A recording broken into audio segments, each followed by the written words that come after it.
Radhe Radhe artist, beginners artist. मैं भी beginners ही हूँ, बट आज कुछ ऐसा बना रही हूँ जो कि सबके लिए जानना बहुत ही आवश्यक है। आज हम बना रहे हैं होली हम क्यों मनाते हैं, उस पर बात करेंगे, चर्चा करेंगे अच्छे मज़ेदार तरीके से। और पेंटिंग देख के समझ ही गए होंगे, कला एक ऐसी चीज़ है जिसे देखने से पूरा आइडिया हो जाता है कि क्या बन रहा है। तो आप देखने से ही अंदाज़ा लगा सकते हैं कि क्या बन रहा है। फिर भी हम बता देते हैं क्या बना रहे हैं, क्या कर रहे हैं। तो चलिए शुरू करते हैं। इसके पीछे रहस्य क्या है। एक भगवान विष्णु के भक्त थे, भक्त प्रहलाद। बहुत बड़े भक्त थे, छोटे थे, बड़े नहीं थे, छोटे थे। मतलब कि उनकी जो भक्ति थी वो सच्ची थी, ईमानदार थी।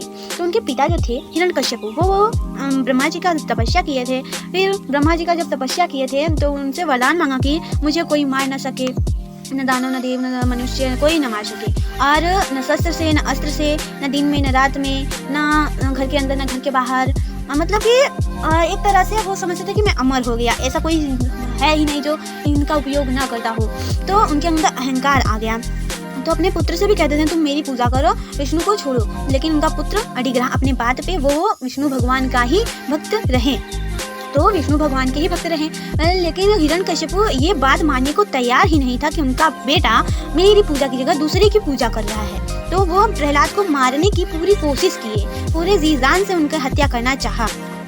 लेकिन हिरण्यकश्यप के सारे प्रयास असफल हो गए। एक दिन उनकी बहन होलिका मायके अपनी आई। तो हिरण्यकश्यप कहते हैं होलिका कैसी हो, तुम्हारा तपस्या पूरा हुआ।